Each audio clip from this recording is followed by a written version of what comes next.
আসসালামু আলাইকুম সবাইকে, আশা করি সবাই ভালো আছেন।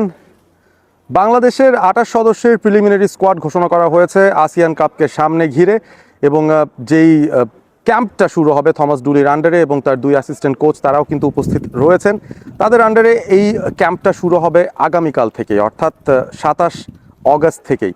এবং এই ক্যাম্পে প্রাথমিকভাবে যে ২৮ জনের নাম ঘোষণা করা হয়েছে তারা সবাই কিন্তু বাংলাদেশেই আছেন, এবং বাংলাদেশে থাকা যেই বাংলাদেশ ফুটবল লিগে খেলা ফুটবলাররা আছেন তাদেরকে নিয়েই সেই প্রিলিমিনারি ক্যাম্পটা তৈরি করা হচ্ছে। এবং প্রথম প্রশ্ন যেটা সবাই করছেন সেটা হচ্ছে যারা বাইরের লিগ খেলছেন তারা কখন ক্যাম্পে জয়েন করবেন।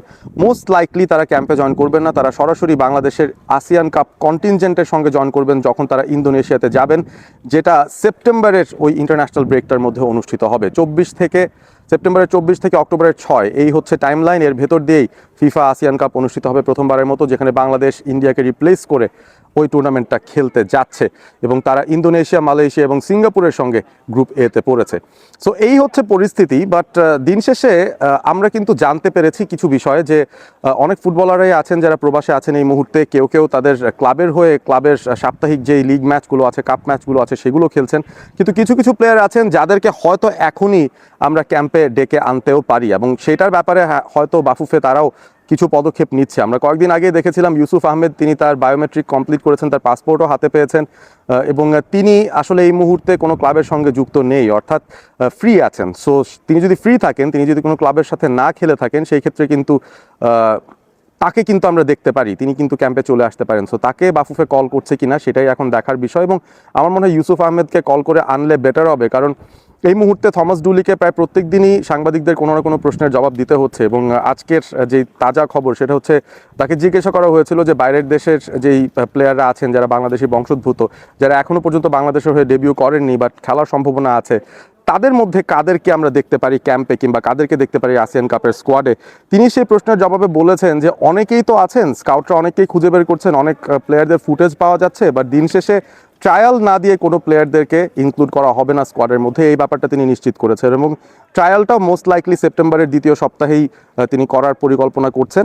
বাট কিছু কিছু প্লেয়ার আছেন যাদেরকে ট্রায়ালে আগেই ডেকে আনা যায়, যাদের মধ্যে একজনের কথা যেটা বললাম ইউসুফ আহমেদ, তিনি অ্যাভেলেবল থাকতে পারেন, যেহেতু এই মৌসুমে এখনও পর্যন্ত তিনি ক্লাবের সঙ্গে কোনো ইনভলভমেন্টে যাননি। তো সেটা একটা ব্যাপার হতে পারে, তাকে একটু আর্লি এনে টেস্ট আউট করে দেখা যেতে পারে যে তিনি আসলে অ্যাভেলেবল কিনা, বা খেলতে পারছেন কিনা, বা কতটুকু কি কন্ট্রিবিউট করতে পারবেন, স্কোয়াডে থাকার যোগ্য তিনি এই মুহূর্তে আছেন কিনা, সেটা একটা প্রশ্ন। প্লাস ক্যাম্পটা করলে যেটা হবে, তার ফিটনেস নিয়ে তিনি কতটুকু কাজ করেছেন, বা এই মুহূর্তে ম্যাচ ফিটনেস পাওয়ার দিক থেকে তিনি কতটুকু এগিয়ে আছেন বা পিছিয়ে আছেন, সেই বিষয়গুলো কিন্তু জাজ করার একটা স্কোপ থাকে। আরও একটা বিষয় সেটা হচ্ছে সাইফ কেরাওয়ালা, গোলকিপিং ট্রায়াল দেওয়ার জন্য তার আসার কথা, তিনি কবে আসছেন সেটাও একটা প্রশ্নের জায়গা। তিনি এই মুহূর্তে আসলে ফুটবলটা খেলছেন না, তারও মৌসুমটা সেভাবে শুরু হয়নি। সুতরাং সাইফ কেরাওয়ালাকে যদি ডেকে আনা হয়, সেই ক্ষেত্রে তিনিও অ্যাজ এ গোলকিপার একটা ট্রায়াল দিয়ে ফেলতে পারেন, দেখার জন্য যে তিনি এই স্কোয়াডে, আসিয়ান কাপের স্কোয়াডটায় থাকার মতো অবস্থায় রয়েছেন কিনা। আরও দুজনের নাম বলতে চাই। একজন হচ্ছেন শুকি ইতোফুসা। আমরা ইতিমধ্যে ট্রান্সফার মার্কেটের যেই মুভমেন্ট সেটার মাধ্যমে জানলাম যে তিনি লাও প্রিমিয়ার লিগ থেকে চলে আসছেন ফোর্টিস এফসিতে, অর্থাৎ বাংলাদেশ ফুটবল লিগে তিনি খেলবেন এই মৌসুমটায়। এবং শুকি ইতোফুসা যেহেতু বাংলাদেশের লিগেই খেলবেন, আমার মনে হয় এখানেই তার জলদি চলে আসাটা ইম্পর্টেন্ট, এবং তিনি যদি চলে আসেন সেই ক্ষেত্রে নিশ্চয়ই ক্যাম্পটাও জয়েন করতে তার কোনো অসুবিধা হবে না। এবং তাকে নিয়ে যেহেতু কথা হচ্ছে, বাফুফের এন থেকেই পজিটিভ আলোচনা হয়েছিল এবং তারা তাকে চাইছে অন্তত ট্রায়াল দেওয়ার জন্য। সুতরাং শুকি ইতোফুসা তিনি হয়তো আসতেই পারেন, বাফুফে তাকে আনার একটা ব্যবস্থা করতে পারে আর্লি অন। যে ২৮ জনের ক্যাম্প চলছে সেখানেও তাকে ইনক্লুড করার একটা স্কোপ ডেফিনেটলি আছে। এবং অন্যজন একটু আনলাকি আমি বলবো এই মুহূর্তে, ফাহমেদুল, তিনি ইটালির যে ফিফথ টায়ার ক্লাবে খেলছিলেন, সেই ক্লাবটা দেউলিয়া হয়ে গেছে, সেই ক্লাবটা এই মৌসুমে খেলছে না। এবং রোদটা বোধহয় এমন একটা অ্যাঙ্গেলে আছে, আমাকে বোধহয় দেখা যাচ্ছে না, তারপরেও একটু চেষ্টা করে দেখি।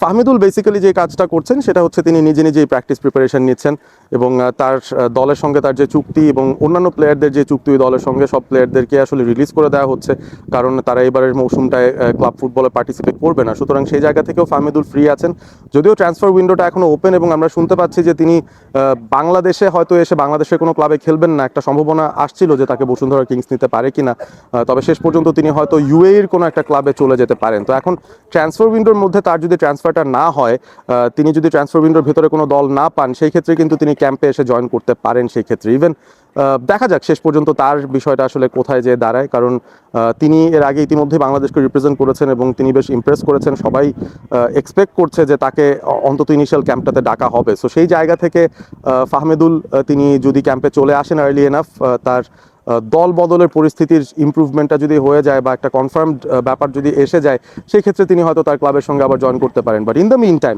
আমার মনে হয় তিনি যদি ফ্রি থাকেন তাহলে কিন্তু বাফুফে তাকেও অ্যাপ্রোচ করে বলতে পারে যে ক্যান ইউ কাম ওভার, আমরা ক্যাম্পটাতে জয়েন করে can you join the other players যারা আসিয়ান কাপের প্রিপারেশন নিচ্ছে। সো সেটা একটা বিষয়। আর যারা যারা আসতে পারছেন না তাদের ব্যাপারটা একটু মেনশন করি। ফর এক্সাম্পল, অনেকে কিউবা মিচেলকে নিয়ে কথা বলছেন যে তিনি কবে আসবেন। I don't think Cuba Mitchell একেবারেই ক্যাম্প করতে আসবেন। তার যদি ইনক্লুশনটা হয়, যদি থমাস ডুলের প্ল্যানে তিনি থাকেন, তাহলে হয়তো সরাসরি তিনি স্কোয়াডের সঙ্গে জয়েন করবেন আসিয়ান কাপে যাওয়ার আগে, কারণ তিনি তার ক্লাব টিমের হয়ে খেলছেন এই মুহূর্তে। স্ট্র্যাটফোর্ড টাউন এফসির হয়ে প্রত্যেক ম্যাচেই তিনি খেলছেন। ইতিমধ্যে তিনি 2টো গোলও পেয়ে গেছেন, ইনফ্যাক্ট একটা গোল পেয়েছেন, একটা অ্যাসিস্ট দিয়েছেন, গত ম্যাচেও একটা প্রি অ্যাসিস্ট ছিল তার। সো ভালো খেলছেন, গুড গেম টাইম পাচ্ছেন তিনি। সে জায়গা দিয়ে অন্তত বাফুফে নিশ্চিন্ত থাকতে পারে বা টিম ম্যানেজমেন্ট নিশ্চিন্ত থাকতে পারে ন্যাশনাল টিমের। তারা তার সেই খেলাগুলো মনিটর করে বুঝতে পারবে যে তার ফিটনেসের অবস্থা কী বা তিনি কী করতে পারছেন এই মুহূর্তে। তাকে তার ক্লাব এই মুহূর্তে ছাড়তে বাধ্য নয়, কারণ এটা ইন্টারন্যাশনাল ব্রেক না। সো এই ক্যাম্পে হয়তো কিউবা মিচেল আসবেন না। যদি কনসিডারেশনেও থাকেন তিনি আসবেন হয়তো একেবারেই যখন বাংলাদেশ ইন্দোনেশিয়ার পথে যাবে ঠিক সেই সময়টায়। Same goes for Hamza Chowdhury, same goes for Farhan Ali Wahid, same goes for আরও একজন প্লেয়ারের নাম বলতে চাইছিলাম সেখানে, ট্রেভর ইসলাম। তিনিও তার ইউনিভার্সিটি টিমের হয়ে খেলছেন। সো এই জায়গাটায় আমার মনে হয় যারা যারা এই মুহূর্তে ফুটবলে তাদের ক্লাবের হয়ে ইনভলভড আছেন তারা হয়তো আসতে পারছেন না এই ক্যাম্পে জয়েন করার জন্য। বাট কিছু প্লেয়াররা আছেন যাদের কথা মেনশন করলাম, ফারহান আলী ওয়াহিদ, সাইফ কেরাওয়ালা, সুকি ইতোফুসা, তারা কিন্তু চলে আসতে পারেন এবং তারা এসে ডেফিনেটলি ক্যাম্পটাতে জয়েন করতেই পারেন।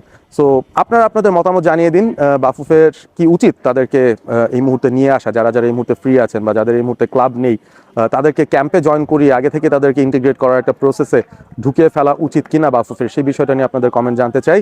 আর সেই সাথে অবভিয়াসলি যেই প্লেয়াররা একবারে জয়েন করবেন তাদের মধ্যে কাদেরকে অ্যান্টিসিপেট করছেন আসবেন। হামজা সৌমিত্রা তো আসবেনই, জায়ান আহমেদ তো আসবেনই, কিউবাকেও কি ডাকা হবে কিনা, এটাই কিন্তু একটা বড় প্রশ্ন। ভালো থাকবেন সবাই, সাবস্ক্রাইব করবেন অল স্পোর্ট এবিপি।